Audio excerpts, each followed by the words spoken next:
Hi. Well, today I'm going to talk to you about the two most important questions that I faced during my education. And since it's an honor for me to be a Walker, I brought to you the Walker Challenge. What is about the Walker Challenge is this. Can you pass your head through this card? If you say yes, raise your hand and yell, "Challenge accepted!" Nobody, okay. Well now, if you believe it can be done, please raise your hand and say, "No, it's impossible." Nobody? Well, if you say challenge accepted, how would you do it? And that's the first important question. How do you do it? And some of us reach our hands out and say, "I want to address the world challenges," but we don't know how. And the right answer for us is, yes, they can be those problems and we can beat them, but we don't know how. Just to show you quickly, how can you address the Walker problem? I have a card right here, which is the same as the other one, and I can pass my head through it. Simple. Sometimes solutions are more simple than we thought. And the second big question is why. When I was a little kid, I asked my high school math teacher, why should I study math? And he answered me, well, simple. So you can pass to high school and then to college, and then you can graduate and have a good job. Huh. Pretty intelligent. But it didn't answer my question really. So I thought, well, when I get to college, this question will just vanish and I don't have it anymore. But it didn't. I still have it sometimes in a lot of subjects that I'm studying. So I search a meaning. I want to find a meaning in my learning. And when I found that meaning is that I take magic lessons at school. And I start going to hospitals and start doing magic tricks for the kids and for the people that are suffering from cancer. And by sharing this knowledge with them, it made me happy, and I see that I can improve their lives. Just a little bit, but I can improve them. So I say, well, for me, sharing my knowledge gives meaning to me.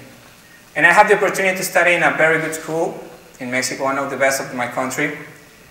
And you know, there's a lot of intelligent teachers that want you to have a real experience while studying. And so they let us do a final project. And they say, well, you have this is your final project, get out, look for a business, and do it with them. So you start looking, and you go with your friends, or with a relative, or with somebody that owns a business, and ask them for doing that business project with them. And they'll say, okay, you need the help? I'll help you.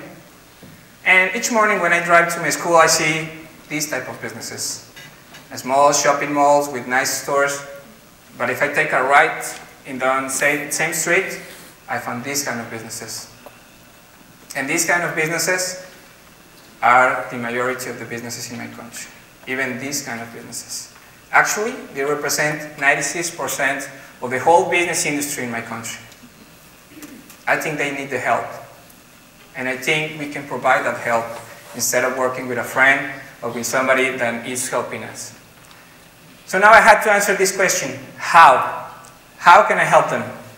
And I decided that I wanted to create a platform in the internet so they can match up the people that need the help and the people that wanted to help and that wanted to get an experience for helping. And so what would be the meaning for these people, for us as students, to help them? First of all, you'll be able to share your knowledge with somebody that needs it. Second, that people will appreciate it, apply it, and maybe they can grow their businesses. But that way they'll be contributing to the economy. And third, the worst case scenario for you when you go out of your school is not to find a job. And what you need to find your first job is experience. And sometimes you don't have any real experience in the world. So what do? You need to start working for somebody. But what happens if you already work with this kind of businessman? You can use that as a reference, and who knows, maybe one day they can provide a better job for you. Thank you very much.